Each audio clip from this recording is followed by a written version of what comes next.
Oi! Yes, it's a new week, everybody. A new week. And sometimes a new week is the best thing that you can have when all you want to do is forget last week. Last week was the first week that your Uncle Weezy started tracking bets.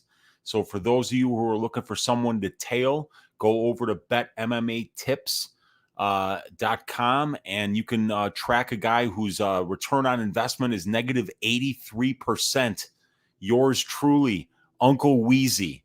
Rough week last week, you guys. This was one of those weeks where it seemed to be a bloodbath for just about everybody. But the great thing about doing stat diggers with my man DFS by the numbers is we got to be ready the day after an event on Saturday night with all the stats for the next card.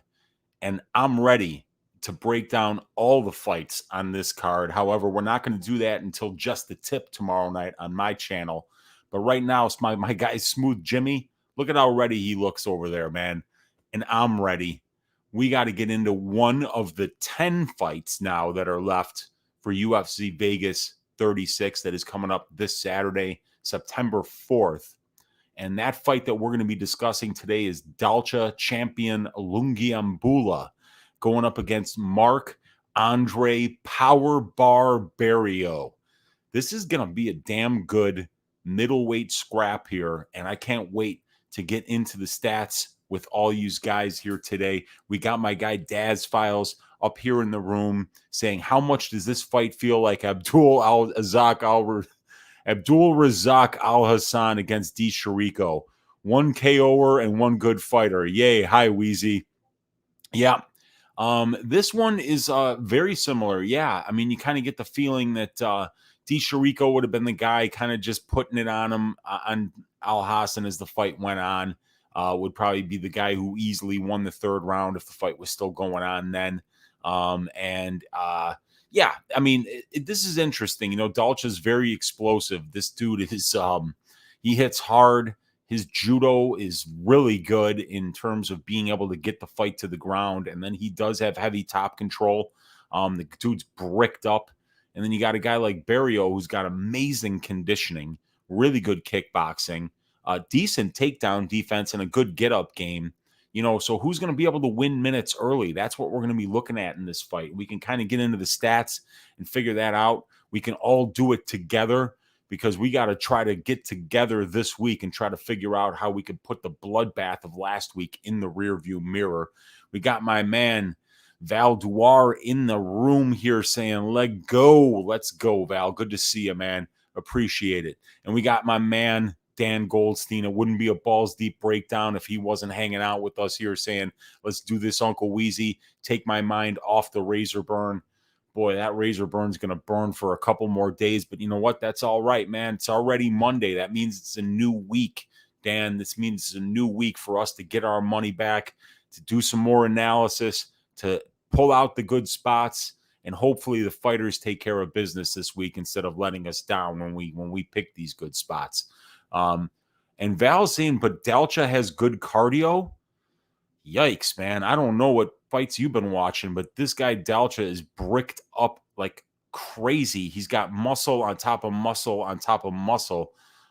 He can go late into fights, and I've seen him fight 5 rounds actually, but he doesn't have good cardio. This is Marc Barriault's cardio is way better than Dalcha's. And Dalcha is also so explosive with all of his movements, whether it's his striking or whether it's him trying to get in on takedowns, that I really see Barriault being the much more well-conditioned athlete here.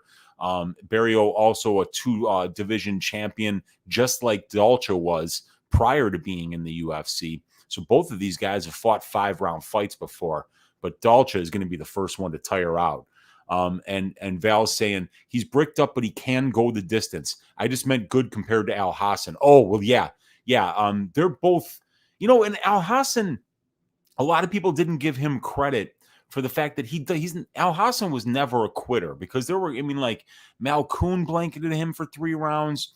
Omari Akhmedov blanketed him for 3 rounds, but he never really looked for the door. He just, you know, he has a hard time getting up when people get on top of him.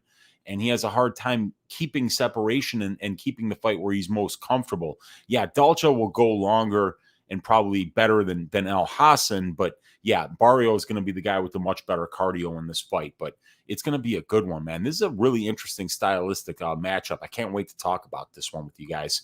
And Dan saying his cardio is suspect, and Marc is going to lean on him in the clinch. He's man size compared to Dalcha. Yeah, Dalcha's listed at 5'8". So yeah, you know what, guys? Let's do it. Let's start getting into these stats here, and let's figure out what we can start with here, which is always on Balls Deep Breakdown, the tail of the tape. And we see that Marc Barriault is going to be 3 years younger here.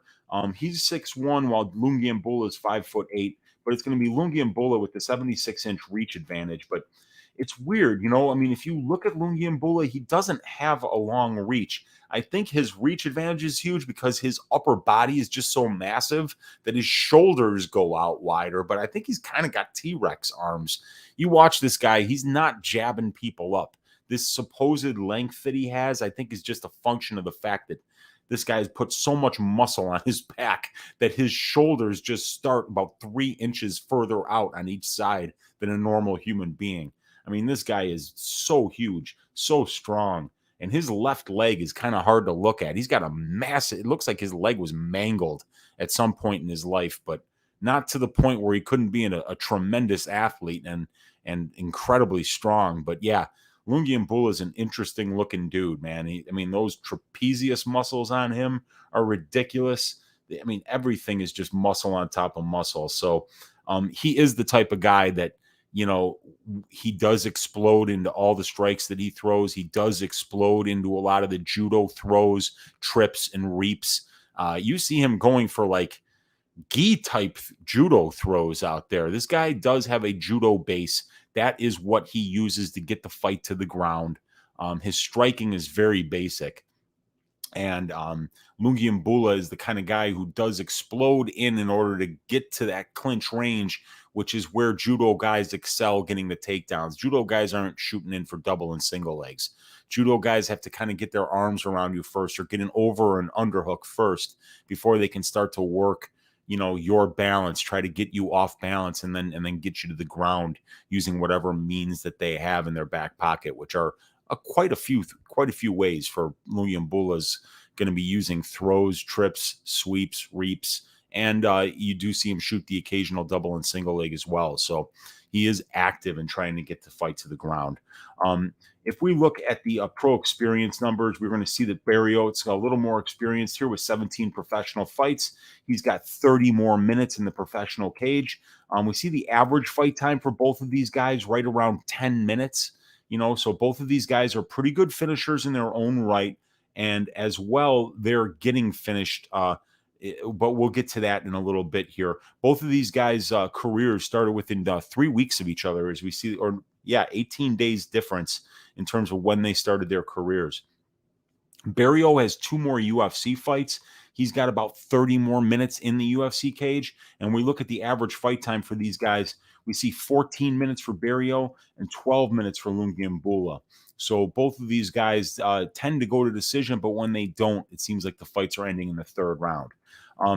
Barriault, in his 2 wins in the UFC, because one of them was against Pachota, both of them were by KO and inside the distance, and he has never been finished, Barriault. However, Dalcha Lungiambula has been finished in both of his pro losses, once by KO, once by submission, and he's got a 54% finish rate in his own right, which means he's finished 6 out of his 11 professional wins, 5 of them by knockout, 1 of them by submission. So we do see that Barriault, when he does win, 9 of those 12 wins are by knockout. He is a knockout artist, and we have seen Lungiambula beat up on the feet a little bit here. So let's see what we got here in the chat before we start to get into these striking and grappling statistics that I have for you guys. Let's see here. We've got Val telling us also no way Dalcha is only 5'8". Look at him next to Ankalaev. The UFC stats have to be wrong. I estimate 5'10". Val, the UFC stats, for some reason, they don't actually measure height. Like, you can just go in there and tell them a height, and if it looks like it's within a couple of inches of where you're at, they'll accept that. they actually measure reach, but they don't actually measure height. So you could absolutely be right about the fact that if you think he's taller than 5'8", and I tend to think that he is as well. He might be 5'9", 5'10". But yeah, he's so bricked up that you might think he's a little bit shorter than normal in order to make that weight. But yeah, dude, he could certainly be taller than people think because, yeah, I mean, he did look much taller than Ankalaev, but you're right. Ankalaev is 6'3". So, that was a big size difference in that fight, and Dalcha's, even though Dalcha has fought at heavyweight, even though he's fought at light heavyweight, he really is, in UFC terms, a middleweight. And then Dan Goldstein, he's telling us that the Dalcha is as wide as he is thick as he is tall. The math don't add up. He's like a big square, like a cube. It's just crazy, dude. He's a specimen, this guy. And give that like a crack for your Uncle Weezy, boys. Appreciate that, Dan. And we got Nigel Lee telling us, hey, Weezy and the gang, late to the party. What did I miss? You missed me lamenting the fact that I'm a gambler for like the first 5 minutes of this stream, but also in a positive way, telling us that gambling always provides new opportunities. So we got to leave our losses and our wins in the rearview mirror and always be looking forward. So that's why we're talking about Lungiambula, Barriault, instead of talking about different ways to kill ourselves after the ass shavings that we took last week. And we got Mr. Lee saying what's up to Dan Goldstein, and Dan Goldstein saying what's up to Mr. Lee. And we say, yeah, they say Jairzinho is 6'3". My fucking ass. Yeah, so is Gone. Yeah, no chance. I'm probably 3 inches taller than Jairzinho, and I'm 6'2". So yeah, Jairzinho is definitely not. I think they've even got Rosenstruik listed at 6'4", if I'm not mistaken. And there is no chance in hell that he is 6'4". And we got our guy, the general, here in the room taking notes. So yeah, dude, this is we're gonna have to get into these striking statistics now, you guys, because this is gonna be where we kind of see a little bit of the difference and where we see the clash of styles. Marc Barriault is going to be the much better striker after watching the tape in this one.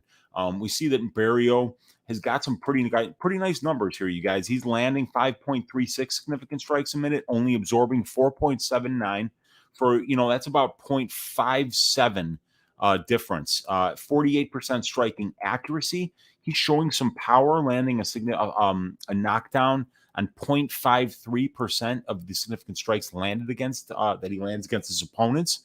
And he's averaging 0.43 knockdowns per 15 minutes. And we see a pretty decent 55.76% striking defense here. And the way that Dalcha throws full force into every strike, one of the things I noticed on tape about Marc is he's very defensively sound. He keeps a very tight guard. He keeps his hands high, and a lot of those shots that come towards his head are getting blocked by the backs of his hands and his wrists. And that's going to be important against a guy like Dalcha, because Dalcha is slow. He's not a good striker, but what he does use his striking to do is just to kind of back you up. And then when he backs you up and you have no place else to go, that's when he gets into the clinch against you. And that's when he uses his judo trips and stuff in order to get you to the ground, eat up some minutes, ground and pound you a little bit, and win minutes with his grappling and his top control. Because you'll see when we get to the grappling numbers that's what he's comfortable doing. And we can see it illustrated in the striking numbers, you guys. We got 1.85 significant strikes landed per minute by Dalcha Lungiambula. He's only throwing 3.7 per minute in his 3-fight sample size, while Marc Barriault is throwing 11.17. So, about 7.5 more significant strike attempts per minute from a guy like Barriault. So this is where this stylistic clash comes in. Lungiambula, everything that he throws is with power, which is why he has a 1.49% knockdowns per total significant strikes landed. He's averaging 0.41 knockdowns per 15 minutes. So he has one knockdown. I kind of believe that he punched, I think it was Daquan Townsend in the chest and he kind of just rolled backwards. I don't think it was really like a, he chin checked him, but he definitely knocked him down. But we do see that, Lungiambula has been knocked down on 1.22% of the significant strikes that he's absorbed, and showing a very bad 43.84% striking defense.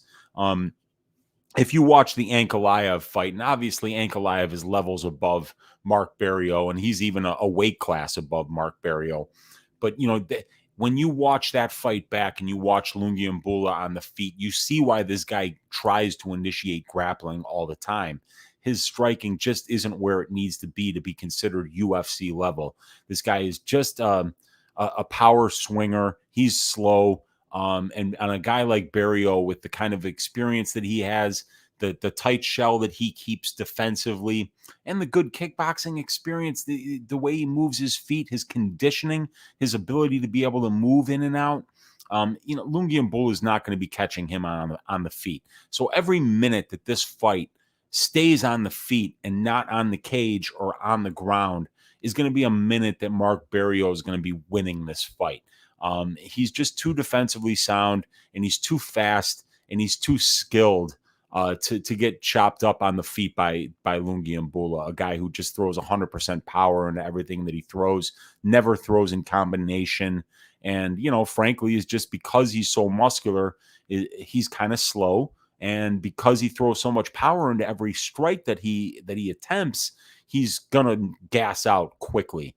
He's not the kind of fighter that's built to go the long haul. All you got to do is just take one look at him to see that. He's got a ton of heart, but it's just that, when you throw that much power into every strike, when you use that much energy to get the judo style takedowns that he's trying to get on very large men at 185 and 205 pounds, it's not the kind of pace that you can keep up for a long period of time. And we see it in his past fights. We see how tired Dalcha gets early in fights. He's not meant to go the long haul. Now, if we look at the grappling stats, here's where we're going to see where Lungiambula has really been the most comfortable. God damn it, I can't get this quite where I want it. Let me see here. All right, there we go. And then there we go. Okay, so Lungiambula 5 of 10 on his takedown attempts here. 50%. He's averaging 2.07 takedowns per 15 minutes and averaging 41% control time. That's excellent. 41 out of 100 seconds. Every time 100 seconds passes by, this guy's spending almost half of that time controlling his opponent, either with his opponent's back on the fence or his opponent's back on the mat. Lungiambula is good with his takedowns. He uses judo takedowns. They are effective, and because he's so strong and because his judo technique is good, he gets them more often than he doesn't. He is not really when he gets you to the ground, not trying to sub you. He's just trying to stay on top to melt seconds. And because of this style of his, Lungiambula is a pretty good minute winner in the UFC when he's fresh and when he's dry and when those judo takedowns are working and when he's closing distance. He can either be in that clinch, where Barriault is also very good in that clinch, but Barriault isn't going to be able to be as offensive as he usually is in that clinch when he's fighting guys that he's not as worried about that are going to take him down. Barriault is the kind of guy that is a much better striker, but Lungiambula is very efficient with those judo takedowns in the clinch. So if Barriault wants to be very successful here, I think he should avoid the clinch, especially early, because that's how Dalcha is going to get these takedowns. That's how he's going to win minutes, and that's how he's going to potentially win 1 or 2 rounds in this fight, is by keeping this close, not letting Barriault box him up, keeping it within arm's length, getting an overhook, getting an underhook, putting his back against the cage. It's going to be up to Barriault to use that footwork, to use that conditioning, and to use that distance striking to wear Lungiambula out early, so this fight spends less time in control time positions, because every minute of this fight that goes by that isn't in control time positions, those are minutes that you're going to see Marc-Andre Barriault banking. So we have to look here, and this is very important, at the takedown defense of Marc-Andre Barriault, because if he can't stop takedowns, yikes, he's going to have some problems here. Now, he has successfully defended 21 out of 29 takedown attempts against for a 72% takedown defense. He's being taken down 1.72 times for 15 minutes, and he's been controlled 24% of his UFC cage time. And that for him is almost 70 minutes. So we're talking about 17 minutes of control time against that he's yielded on 29 takedown attempts. So, we're saying maybe about 40 seconds per takedown attempt Marc-Andre Barriault is being controlled. And Lungiambula is not the kind of guy that's going to be able to attempt 15 takedowns in a fight. He simply doesn't have the gas tank to put out that kind of offensive wrestling or judo performance. He would be exhausted after attempting 6 takedowns. So he's going to have to be economical with his takedown attempts here. And from what I saw from Barriault, unfortunately, for some reason on UFC Fight Pass, the Andrew Sanchez Marc-Andre Barriault fight is not available to watch. So that was a bummer. I wanted to watch that fight because there were 3 fights in Barriault's 3 losses. He lost to guys who were taking him down and accruing control time off of those takedowns. So we see that, Lungiambula is getting 2.07 takedowns per 15 minutes, and Barriault is yielding 1.72 takedowns. And we see that Dalcha is getting about 41% control time, and Barriault is yielding 24% control time. So this is going to be where Barriault needs to stop Lungiambula in order to get his game off, bank enough minutes to either knock this dude out or win a decision. So he's going to have to stop these takedowns. So let's go into my advanced stats here. And by the way, these stats that you see here, you can download these for free, courtesy of your Uncle Weezy, in the description of this video. Also in the description of this video is the link to last night's Stat Diggers, where my man DFS by the Numbers and I broke down all 10 fights on this UFC Vegas 36 card that's coming up on September 4th. So check that out when you get a chance. But here we've got Dalcha's stats, and I'm just going to kind of reduce this in size a little bit. And we've got Barriault's stats right below it. Now, we will note here that Barriault started off his UFC career with 3 losses against Andrew Sanchez, Krzysztof Jotko, and Jun-Yong Park. And if we look at the control time allowed over those fights, we can see 208 seconds of control time allowed to Park, 289 seconds, which is almost a full round of control time allowed to Krzysztof Jotko, and then over a round worth of control, 378 seconds of control to Andrew Sanchez. And even though he's landing 69, 39, and 51 significant strikes here, we can notice on the other side that he's giving up more, 77, 40, and 72. But look at the takedown numbers, you guys. 2 out of 8 for Sanchez, 1 out of 7, and then 5 out of 10 for Jun-Yong Park. So that is a total of 8 takedowns on 25 attempts in those first 3 fights that Barriault lost. So we can see that Dalcha Lungiambula, his minute winning recipe, which is to grind people out, take them down, accrue control time, is exactly the recipe that there is to beat Barriault and keep him on his back. And that is takedowns, control time. So Lungiambula has the kind of skill set that we've seen frustrate and cause Marc-Andre Barriault to lose 3 consecutive times here early in his UFC career to Sanchez, Jotko, and Park. And then we saw a knockout over Oscar Pajota in the second round in the last 10 seconds of the second round, where he was putting it on Oscar. And then he got popped for a tainted supplement. So I like to think of that as a knockout win. Barriault's last 2 performances have been fantastic. He looked fantastic against Pachota, and he looked fantastic against Zaitar. And I want to just point this out to you guys. Against Abu Zaitar, Marc-Andre Power Bar Barriault, a guy who I told you that his conditioning is legit, and Dalcha Lungiambula's conditioning is not legit. This conditioning is going to make a big fucking difference in this fight, you guys. You got to mark my words here, because we are talking about 275 significant strike attempts in 15 minutes. That's almost 20 significant strike attempts per minute for Marc-Andre Barriault. That's crazy. That is absolutely crazy volume. I think that's actually 18.75 significant strike attempts per minute, if my math is correct. That comes out to 275 significant strike attempts in 900 seconds. So that's crazy. That's the kind of volume that he's putting on people. And if Dalcha is not successful getting this fight to the ground, that's the kind of volume that a poorly conditioned fighter in Lungiambula is going to have put on him by a guy like Barriault.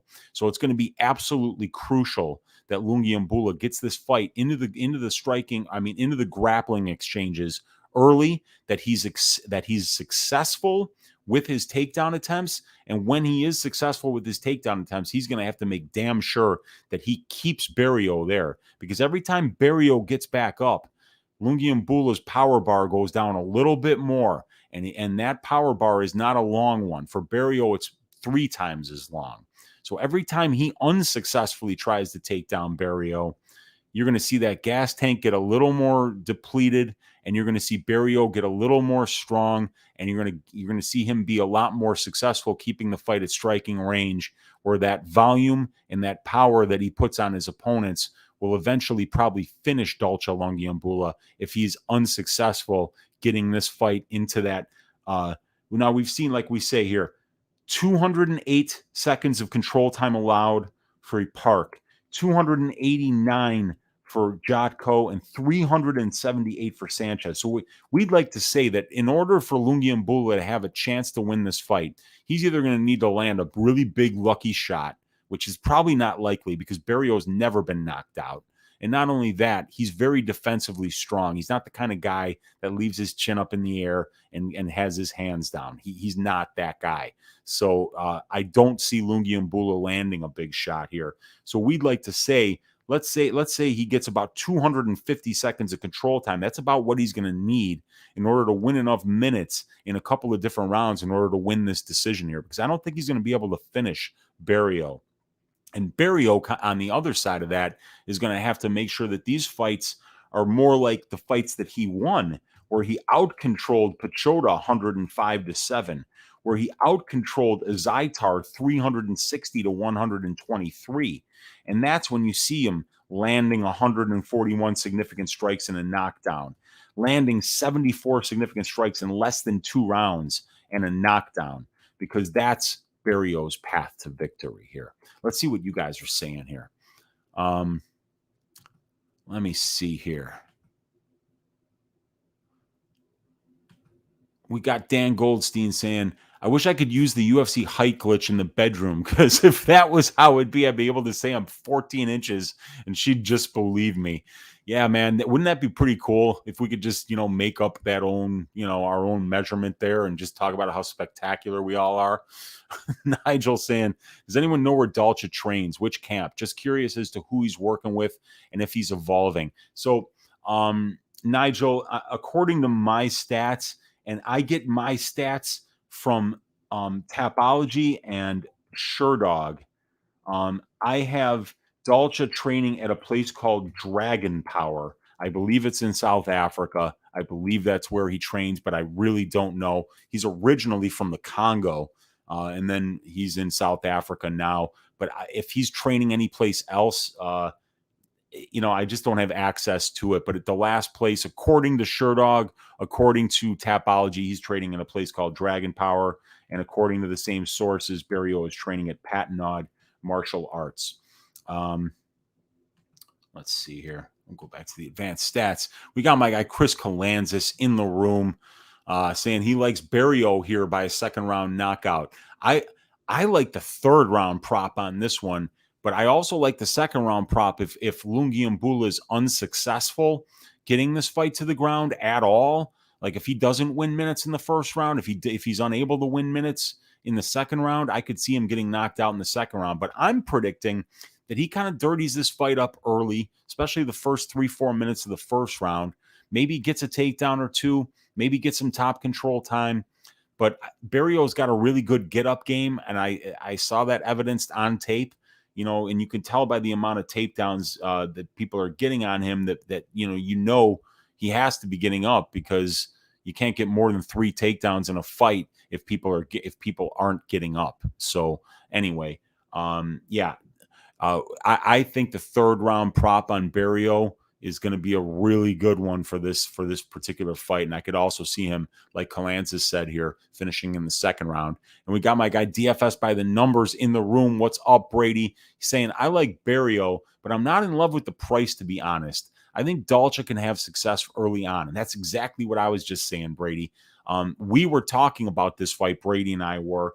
We're hard workers, Brady and I. We finished filming probably around 1 a.m. last night, my time, 2 a.m.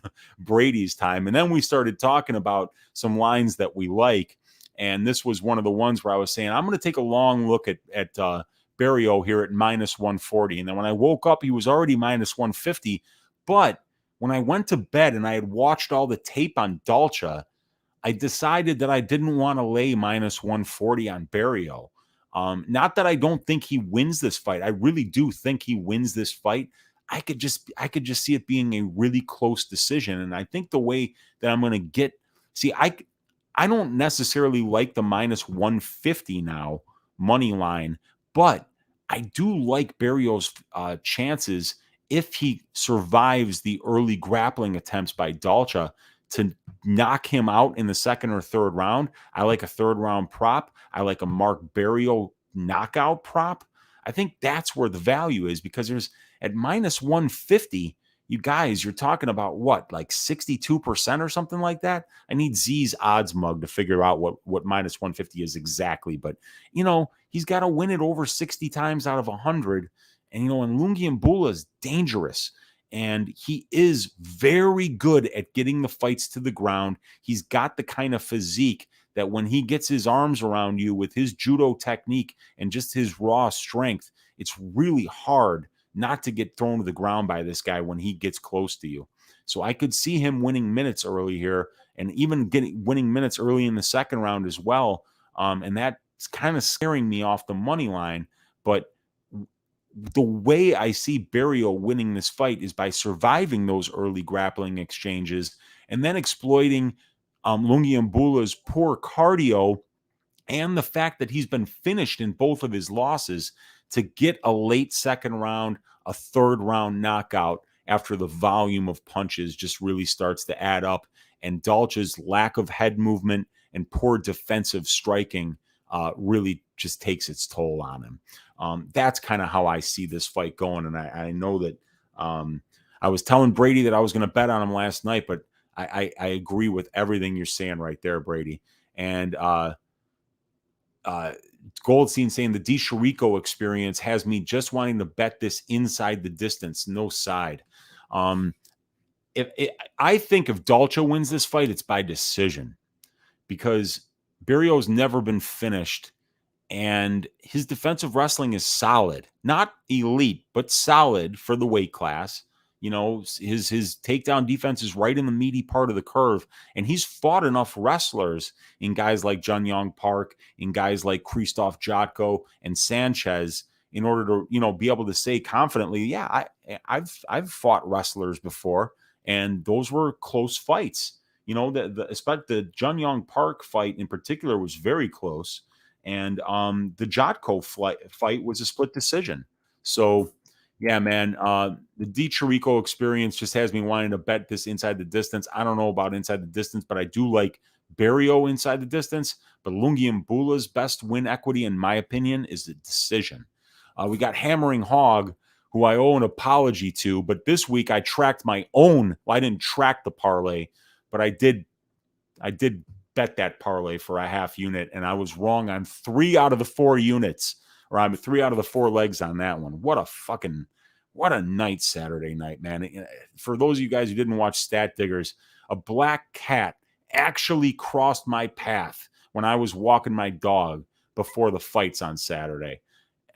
oh my God, it was just one of those goddamn, just one of those horrible nights. But we got to get past it, you guys. Nigel Lee saying this fight is giving me Al Hassan vibes for some reason, which worries the hell out of me.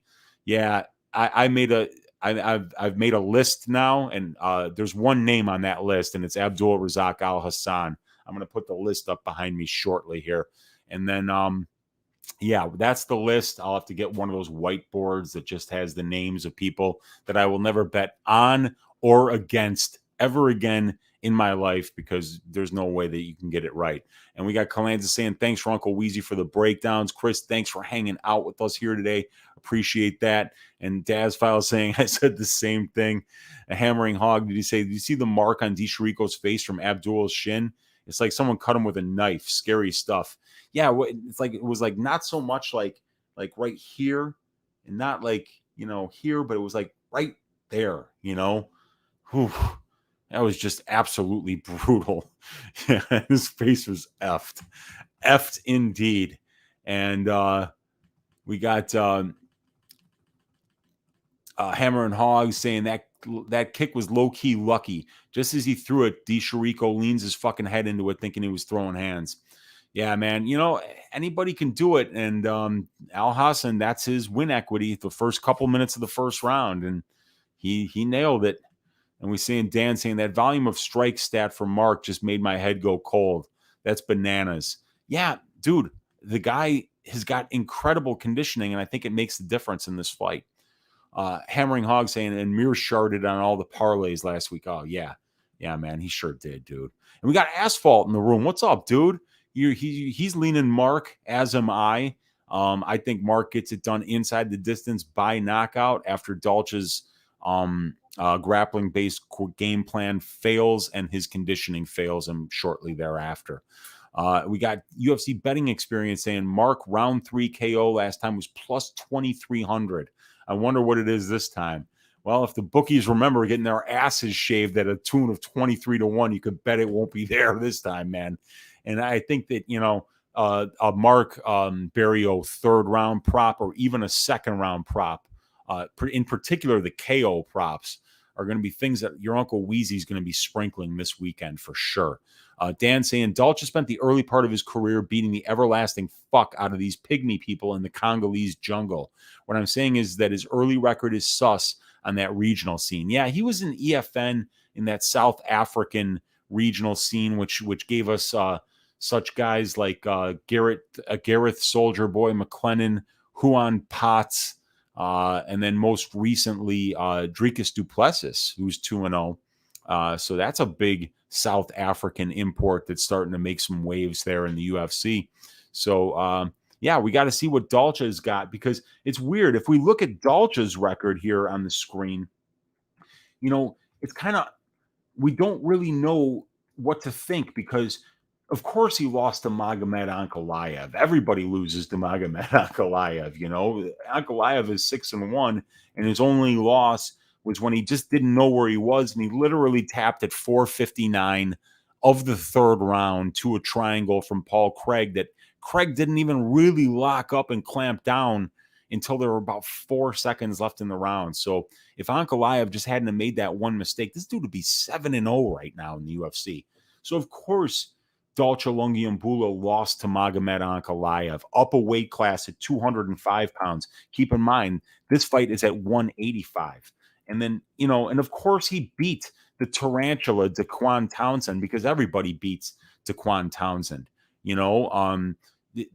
so Townsend's 0-4 in the UFC, and he beat Marcus Perez, at 185, and that wasn't even that impressive of a performance. But look at that. In these fights that he's winning, 406 seconds of control time out of 900, and 463 seconds of control time out of 642.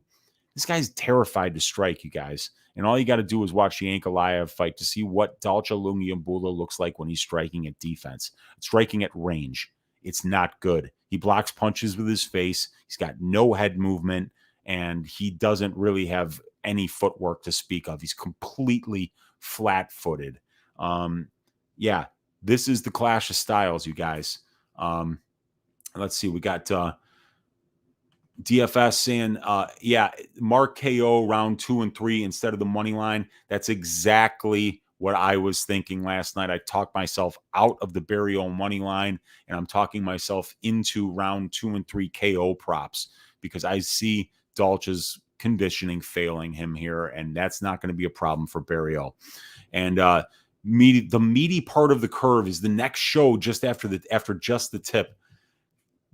This is why, I appreciate Dan so much, is these are ideas that I can steal, and then everyone will think that they're Uncle Weezy's ideas, and I get the brilliance of Dan Goldstein in the room giving me the next show that's sure to take the MMA community by storm. The meaty part of the curve with Uncle Weezy. Asphalt saying, you making me want to bet Marc by finish and Dalcha by decision. And that's exactly how I feel about it, Asphalt, because like I say, we look at the winning combination against guys that do have a 2-9 record, so we also have to keep in mind that these guys that Dalcha has beaten in the UFC are not guys, that Barriault would have any trouble with at all. But look at that, 406 seconds of control time, 463 seconds of control time. So yeah, we've got to pay attention to that. It's a very important stat. UFC betting experience saying, who of them is still on the bag? Is that in the stats? Oh Christ, I'm so old and I can't see the fucking, here, let me move this to my other screen. And let me see if I can see what that emoji says. Juice box? Oh, who of them still on the juice? Is that in the stats? Yeah, on the juice. Well, yeah, Barriault potentially he was busted for what do you call it? Tainted supplements. And then Christ, it looks like Dalcha's juiced at one point, but he just might be one of those dudes that's just naturally bricked up, and he certainly is that, man. And then let's see, we got Smooth Cat saying, great stuff as usual. Thanks for bequeathing your wisdom upon us. Thank you for showing up, Smooth Cat. Appreciate that. I appreciate each and every one of you guys for hanging out live here with your Uncle Weezy on Balls Deep Breakdowns. We got Tristan saying, banger, wash hands. And we got Asphalt saying, gentlemen, Al Hassan, kick that like button. Appreciate that, Asphalt. We got Thomas Howard saying, at DFS by the numbers, not my kind of card. Don't see a ton of finishes. And DFS saying, I feel it, Thomas. Not many violent spots sticking out this week, and spots in general, really.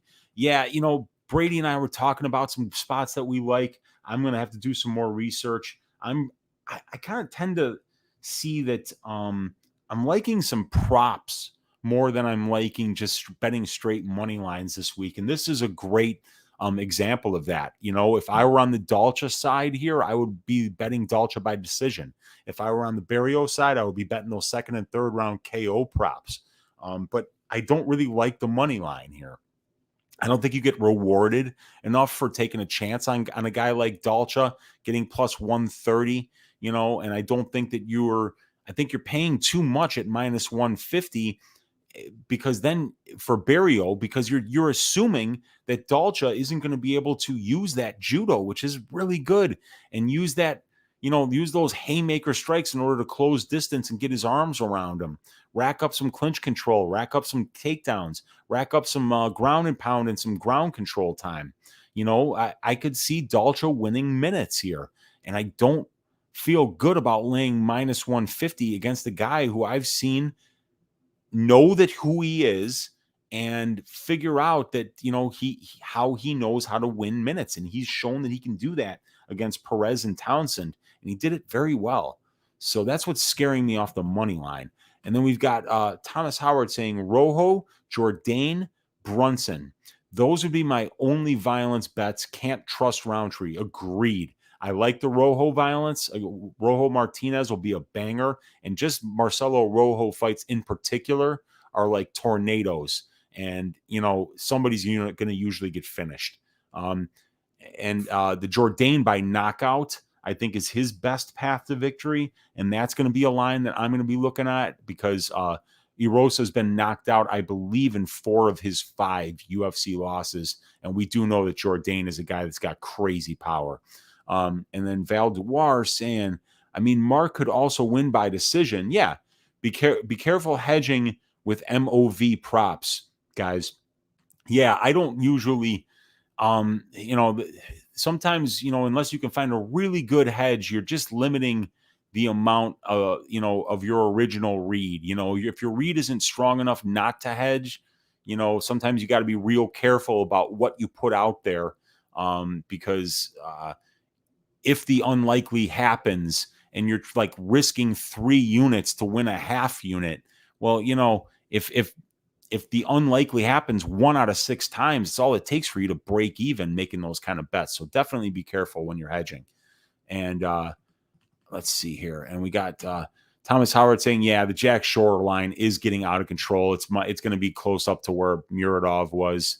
Shalinian taking it on short notice. And, we talked about it last night, DFS by the numbers, and I talked about it on Stat Diggers, man. It's hard, dude.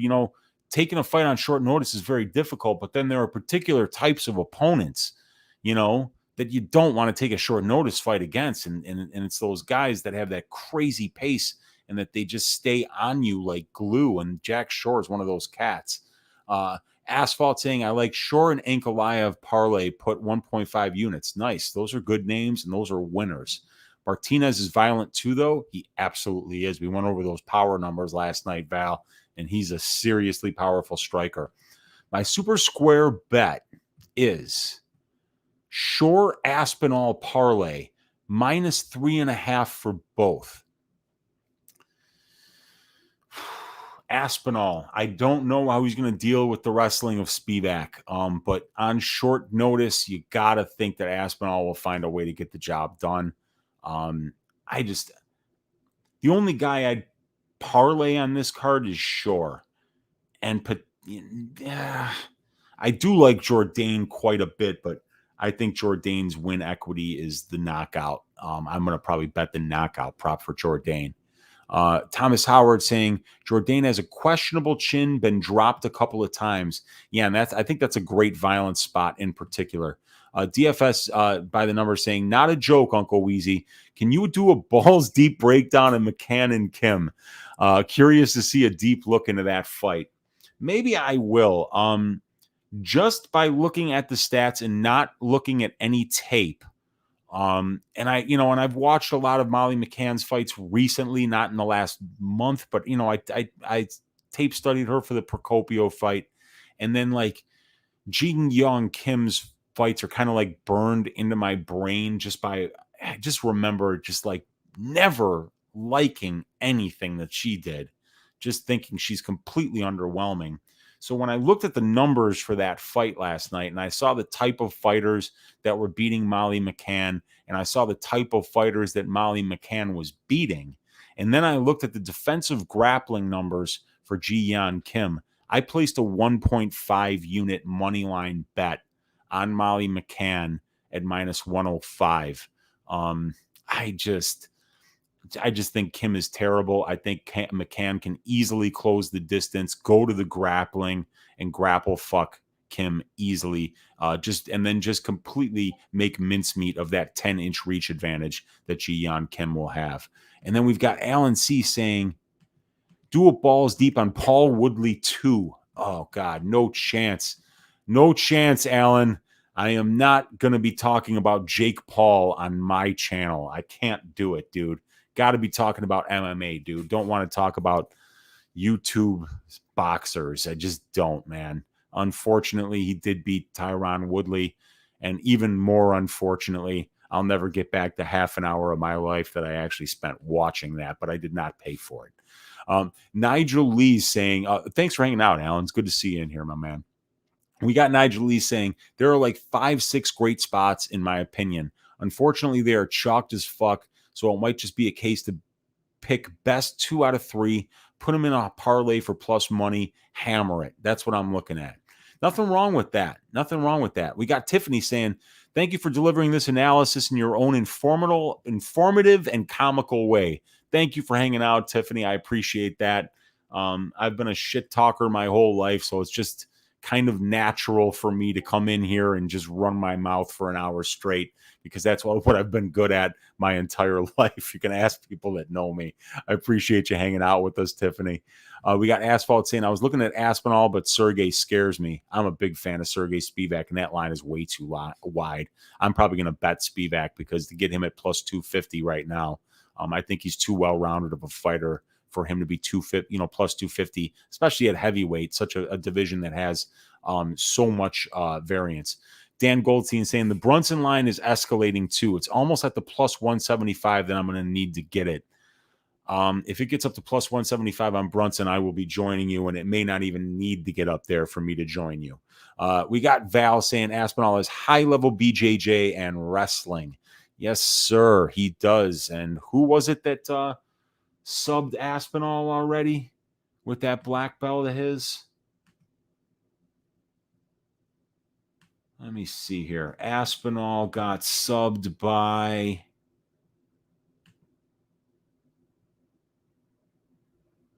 Stuart Austin with a heel hook. So one of those odd submissions that anybody can get caught in. But, a win over Ricky King by heel hook. So he's got his own heel hook game of his own. The other loss in his career was an illegal 12-6 elbow. So, and other than that, this guy is absolutely just starching people. Round one, round one, round one, round one, round one, round one, 109, round two, and now Sergey Spivak. So I can't wait to see that fight. Aspinall is such an incredibly talented prospect, and Sergey Spivak, one of those heavyweights that has a very rare game that heavyweights usually don't have, and that's being well-rounded. And Sergey Spivak is one of those guys. Billy Briz in the room. What's up, Billy? Good to see you. Got a unit play on Molly Meatballs. I'm for 1.5 there, and that's usually more than I'll ever bet on a women's fight, Billy. But, man, just from what I saw and purely in the stats, I like Molly McCann here quite a bit. And we got Alan saying, what's up, and ha-ha. And we got Val saying, maybe I'm overreacting, but Spivak looking so awful versus Olenek made me think very poorly of him after previously being high on him. Well, what I like about Spivak most is his grappling game. So I think he got put into a situation in an Alexei Olenek fight where he didn't get to do what he's most comfortable doing. And as a result, he didn't look himself. Still got the win, though, and still got a pretty clean win, in my opinion. And we got the general in the room with that saying, what's up? And he's got that boxing glove, dude. Thanks for hanging out. And Billy, let's fucking go. Let's make this money, dude. I got to make some back from last week, Billy. So let's look here really quick at the strength of schedule stats. I got to get off in the next 5 minutes here because the Die Hard MMA podcast with my guy Clint is coming up here in 5 minutes on Pub Sports Radio. So I'm going to get out of here and give you guys the strength of schedule stats and look at the lines before we head out.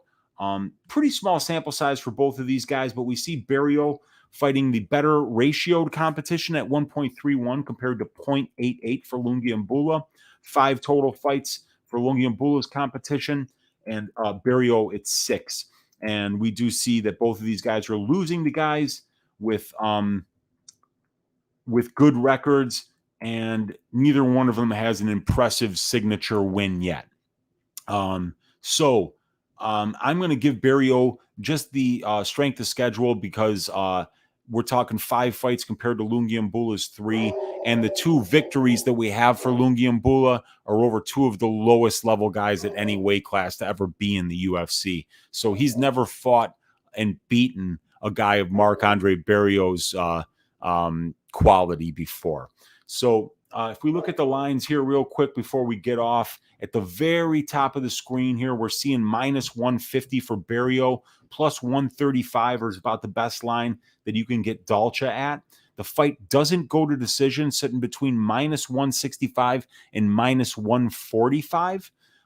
So, yeah, they're definitely expecting this fight to finish inside the distance. And let's see, we got Lungiambula by KO, plus 300, Barriault by KO plus 225. And that's what I'm talking about, guys. The difference between minus 150, where you got to bet 1.5 units to win 1 unit, and then here where you can bet, 0.4 units to win 1 unit. So I believe that Barriault's best win condition is the knockout, knocking out an exhausted Lungiambula late in the fight. So if I can get plus 225 and only have to risk 0.4 units in order to get that, in order to get that 1 unit, as opposed to having to risk 1.5, that's 1.1 units less of exposure, and I still think I get the same result. So I'm going to be picking Marc-Andre Barriault by 3rd round KO here. And let's see if we have a 3rd round prop here. Right now, they're showing the Barriault 3rd round prop as plus 625. Boo! Boo the book that gave us plus 625 on a minus 150 favorite to win in the 3rd round. I'm calling on FanDuel and DraftKings Sportsbooks to do their customers a little bit better than that. They should be booed until our throats are hoarse. Ref, who is that? That's Bet Online, I believe. Brady always has to tell me what ref is, but I believe it's Bet Online. Boo Bet Online. You guys, thank you so much for hanging out in another episode of Balls Deep Breakdown with me, your host, Uncle Weezy. It wouldn't be the same doing it without you guys here. I'm picking Marc-Andre Barriault to win this fight inside the distance. I will probably be betting that KO prop at plus 225, and I will also probably be sprinkling the 2nd and the 3rd round KO props to try to get something a lot better than plus 625. Let me tell you that. But pick is Barriault. I also think if you're on the Lungiambula side, that he winning by decision is his most likely path. And let's just look at the Lungiambula by decision line here. Plus 300 or plus 380. So if you like Lungiambula to win minutes with his judo, ground and pound, and top control and takedowns, that's the path that I would go here. So signing off. Clint's going on in 1 minute. Get over to Pub Sports Radio. Tell him his Uncle Weezy said what's up, and I will see you guys there. God bless each and every one of you, and I will see you tomorrow night on Pub Sports Radio at 6 p.m. Central Time for the DraftKings show that I do with Luke from Sparring with Reality and Big Brady. And also, tomorrow night after the Contender Series, I will be going live here on my channel for another episode of Just the Tip. We will break down all 10 fights on the UFC Vegas 36 card. You guys have a great night. I'll talk to you guys soon. God bless each and every one of you. And let's make some money back this weekend, you guys. What do you say?